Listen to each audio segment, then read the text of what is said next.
another challenge. Not just any challenge. What?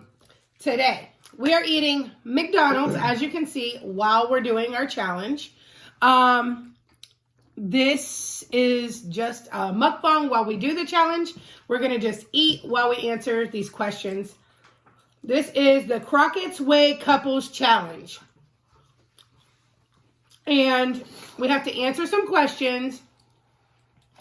And we're just going to eat while we do it. So yeah. Let me just open up these sauces real quick. I got some chicken nuggets, a fry, and quarter pounder.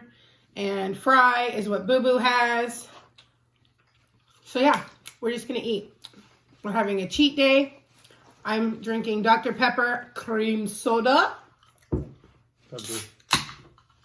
And let's do this. Okay. So the first question is, who wears the pants in the relationship? Never mind. I admit it's me, because, and I'll tell you why. When you are in a relationship with somebody that is, I won't say not there, but always gone. Boo Boo is always gone, working and away from the home is what I mean.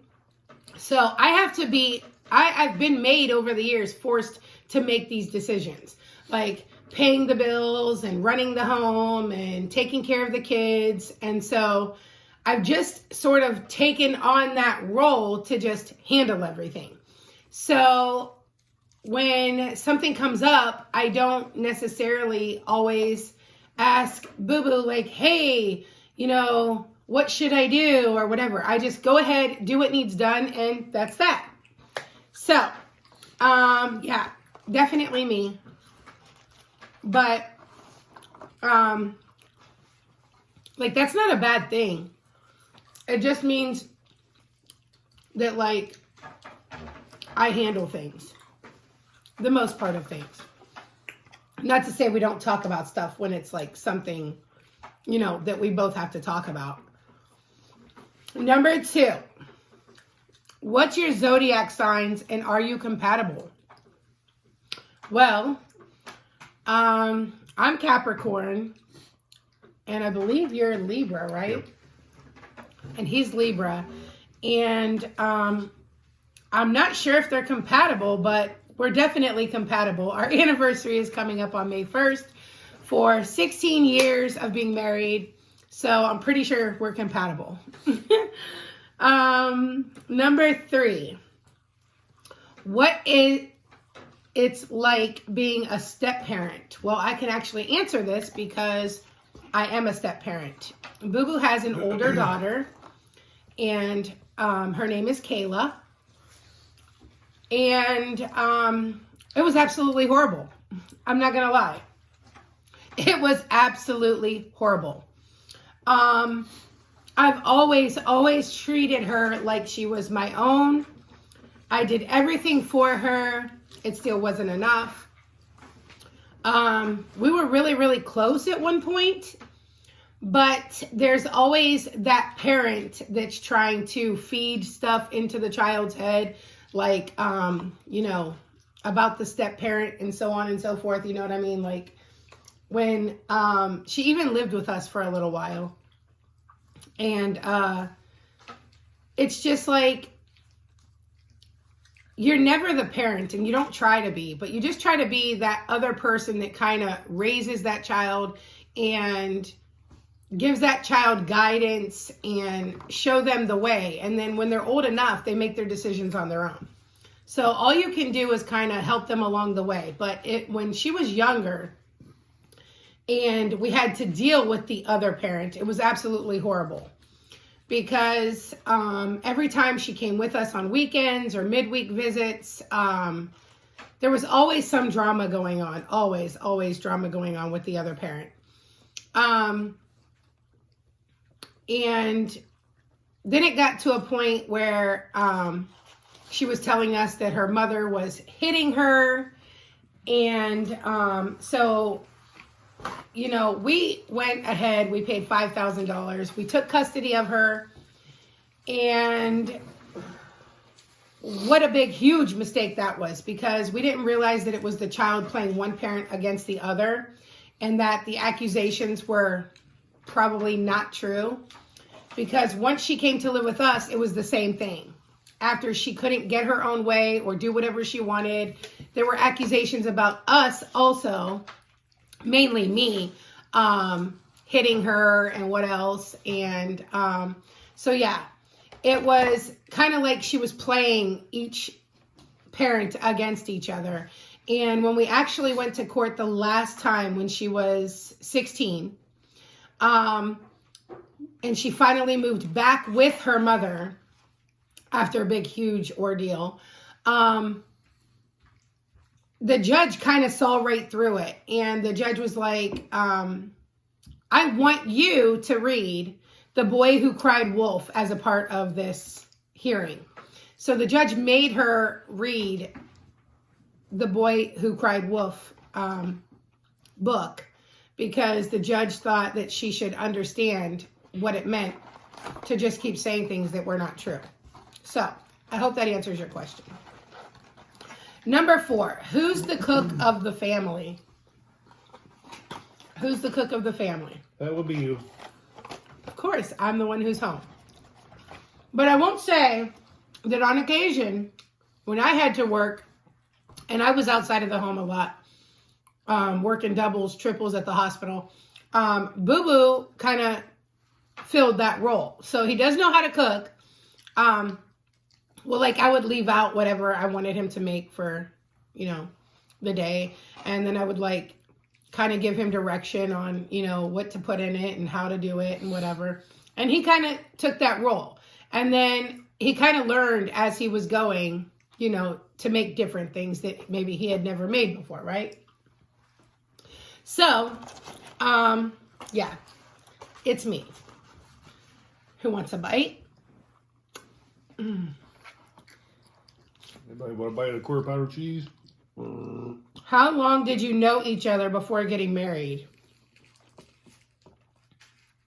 Well, we dated for a year. We were engaged a year. And then we got married.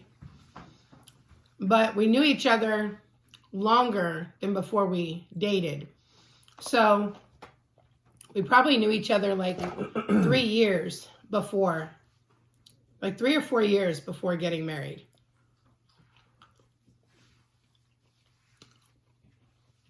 Did you live together before marriage? Did we? Basically, yeah. Yes, we did. I'll tell you what. That's the best thing you could ever do. Because when you live with each other, that is how you find out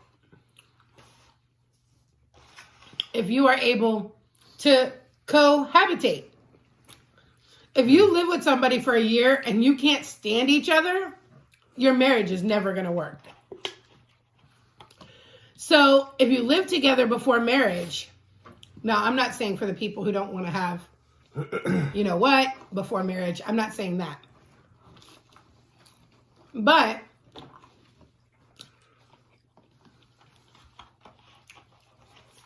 when you live with someone, that's when you really find out who that person really is.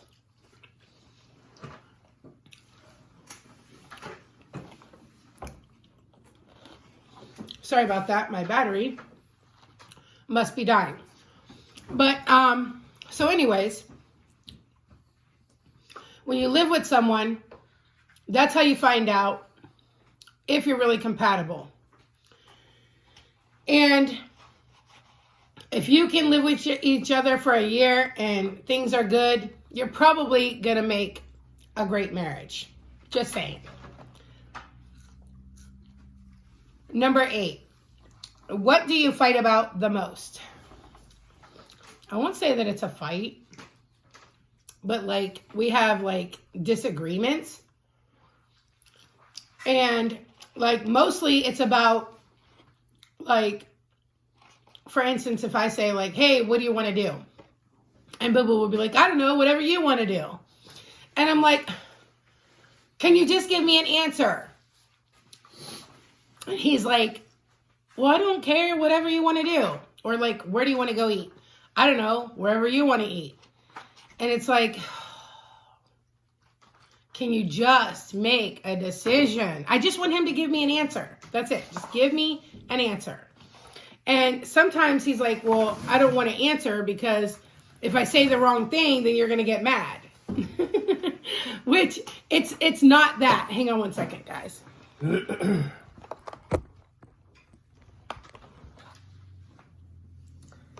I have to.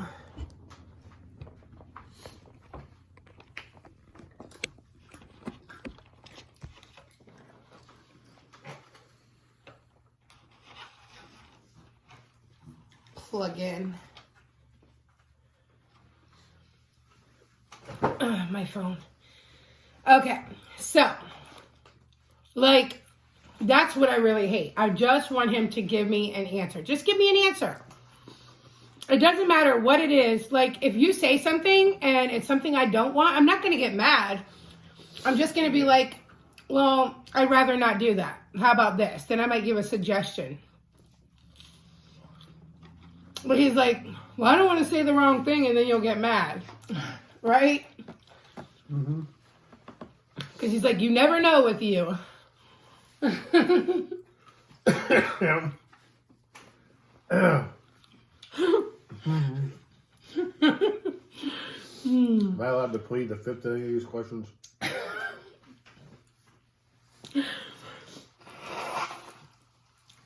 Have you ever, number 9, have you ever gone to bed mad at each other? No.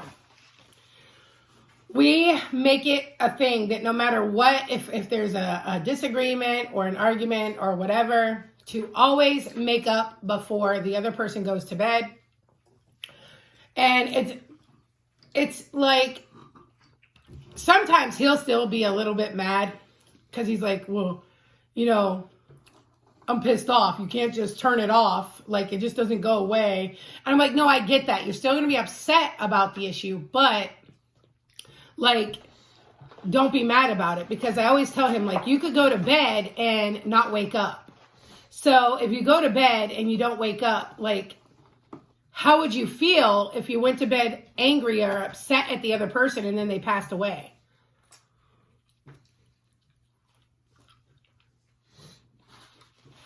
You know what I mean? Like, you would not want that. Like, you passed away and that person has to live with that for the rest of their life. That your last words to each other were like hurtful, mean, or whatever words.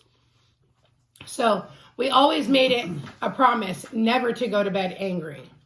We always, I don't care if we have to sit there at 3 in the morning or 4 in the morning and he'll be trying to like no matter sleep. how tired you are, you'll still stay up and talk. We're talking this out right here, right now, until it's over with.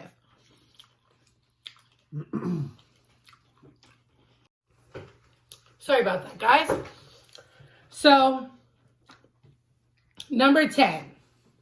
What's the worst fight you ever had? Like I said, I don't know about fight, because we don't fight like that anymore.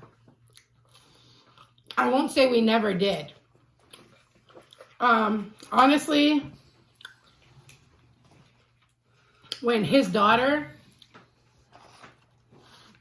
lived with us, that was probably the worst fight we ever had. Am I right? Yeah. Or am I wrong? No, you're right. It brought on so much stress and so much anger and resentment towards the both of us. One, I was resenting him because you brought this child to live with us. She's not listening to me. She's, you know, being ornery because her mother's telling her things and has her head in 5 different ways. And he was driving over the road at the time. So he was gone, like gone for a whole week and then come home. And so it was really hard on me to have to deal with all of that. Number one, not being a parent yet. I didn't have any kids of my own at that point. And her mother was no help. She was making the situation worse.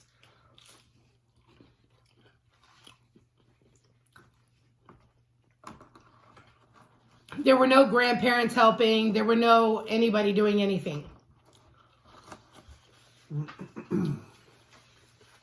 I never had like his mother or my mother or her mother or anyone saying, hey, can I take her for the weekend? Or, I mean, we did live in Florida at one point, but nobody ever said, you know, do you need any help? Do you need anything? They never offered.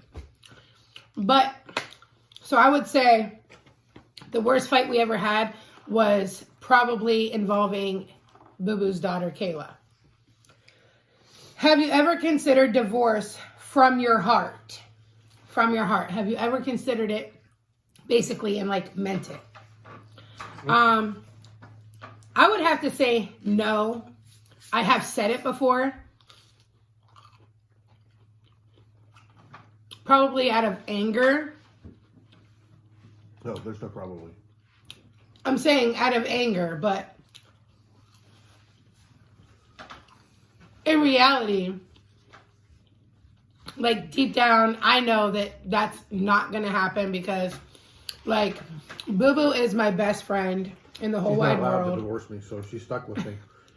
That's why when she married me, it's for life. So that's what. He's my best friend in the whole wide world, and deep down, like I know, like couples have problems. You get through it, but to actually think about getting a divorce from the heart, no, never. No, just an angry thing. Everybody gets mad. Everybody gets frustrated. Everybody Right. says whatever when they're mad, but. And sometimes you'll get to that point where you'll feel like, you know, I've had enough. I don't want this anymore. And you might just throw it out there just to be mean and hateful at the moment because you're arguing. But no, not from the heart. What do you like most about my body? What do you like most about my body? That's the question. And what I like best about your body, I would have to say, well, I'll let Boo Boo go first. I don't think I have I love everything about you, so that would be something that. Nice one, Boo. Nice one. Just saying, there's not one particular thing. It's I love you, so that's why. Well, I like most. It's most. What you like most? Like hair, eyes, smile, ears, butt. Ears? Like I don't know. I'm just saying. What do you All like of your ears. most? Yeah, that's what it is. It could be some people are ear people. I don't know. I know what love he's your told me smile. in the past, but I love your smile. I love your eyes. There you go. I was going to say in the past when we were dating, he used to love my eyes.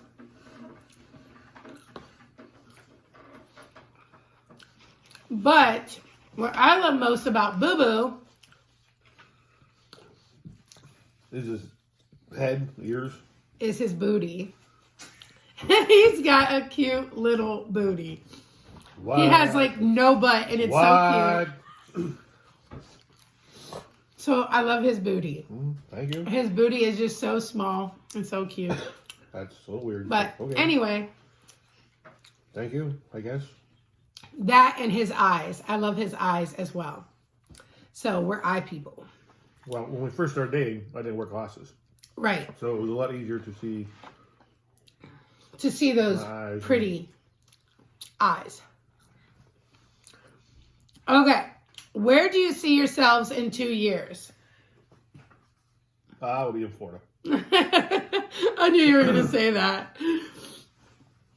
We will see ourselves living in Florida, owning a home, hopefully growing on YouTube, and hopefully, see, I don't know. Well, I guess I could just say, hopefully we will have another baby by 2 years. Some of you don't know, but we are wanting another child. So hopefully we will have bought a house, be living in Florida, be doing great on YouTube, growing our channel, and have another baby. What advice would you give couples that are struggling in their marriage or relationships? I'll let you go. You want me to give advice? Uh-huh. What would you give struggling couples advice on?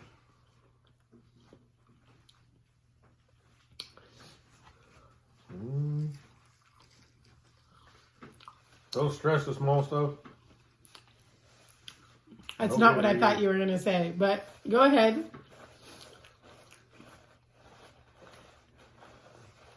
It gets better. Good. I totally thought you were going to say happy wife, happy life. I didn't get that far yet. I didn't get that far yet. It was coming. Because he always says happy wife, happy life. I didn't have a chance to say it yet, but she finished it out for me. That's what it ultimately comes down to, is if your wife is not happy, you will not be happy. So, top of the list, if she's happy, life is happy. If she's unhappy... That's not true. Oh, it is true. Oh, it's very true. That's not true, guys. It is true. Absolutely 100 billion % true. You can still be happy even if your wife's not happy. You can't be happily married if your wife is not happy. Because you will not be happy, because they'll make sure you're not. Because if they want to be miserable, they will make you as miserable as they are. So trust me when I say happy wife, happy life. Anymore, that's all I got to say. So there you go.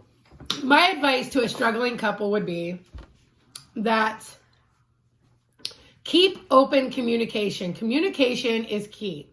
If there's something that you're upset about or something that you're not happy about in your relationship or your marriage, sit your significant other down, talk to them, tell them how you're feeling, express your emotions in a healthy way.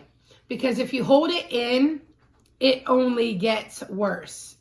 Don't hold it in and think, well, I'm just not going to say anything. Then one day they walk in and you're like, hey, how are you doing? I'm fine. You know what I mean? Don't do that. Talk it out. Make sure that they understand how you're feeling.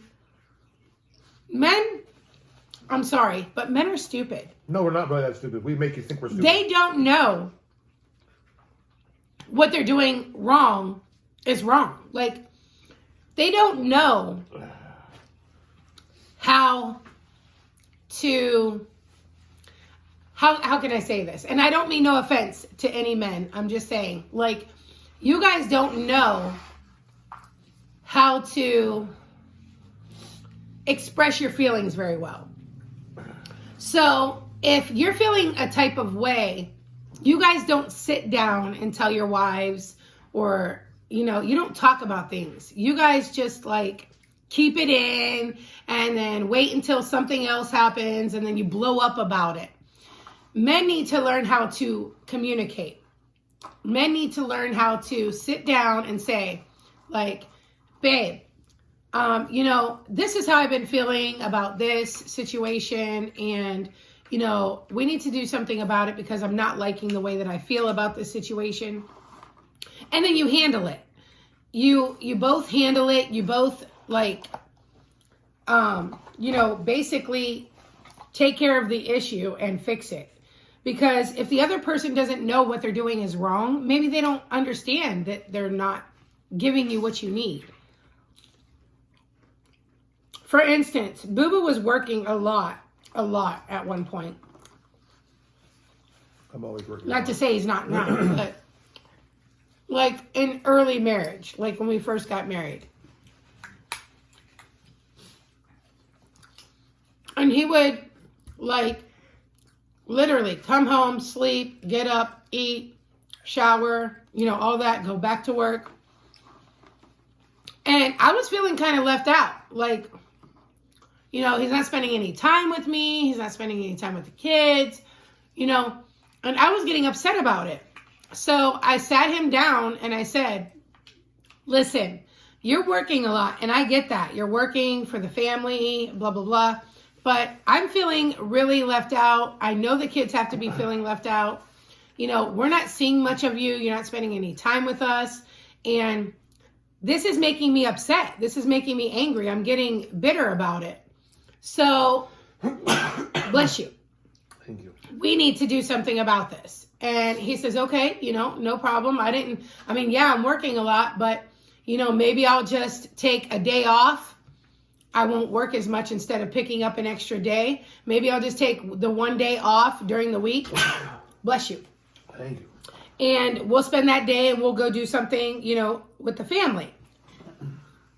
And he's like, I'm sorry, babe, and he gave me a hug and a kiss. And he was like, I didn't realize, I have been working a lot, but I didn't really realize that I hadn't been spending much time with you guys because I've been so busy. He knows it, but he didn't realize that it was making us feel some type of way. So he took off the 1 day a week and we started doing one day with the family, and we would go do something. And then that problem was solved.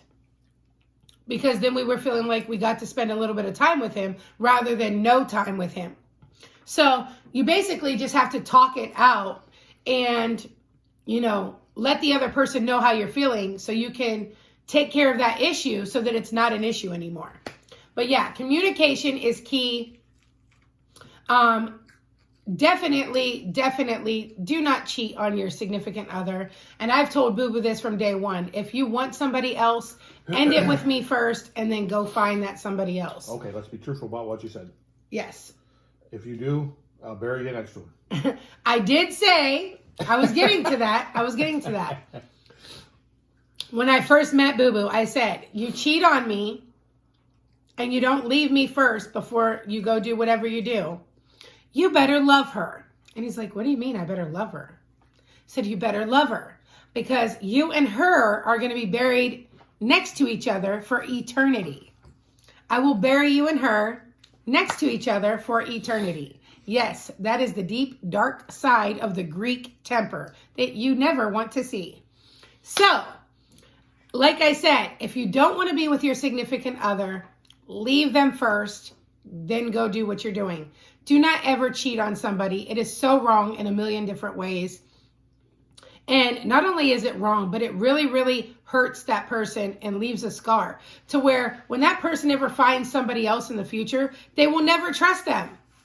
That leaves women with big trust issues because things that have happened to them from in the past relationships. So you have to think about this, especially him. You have daughters. Would you ever want their significant other doing that to them? No. And I always tell him that.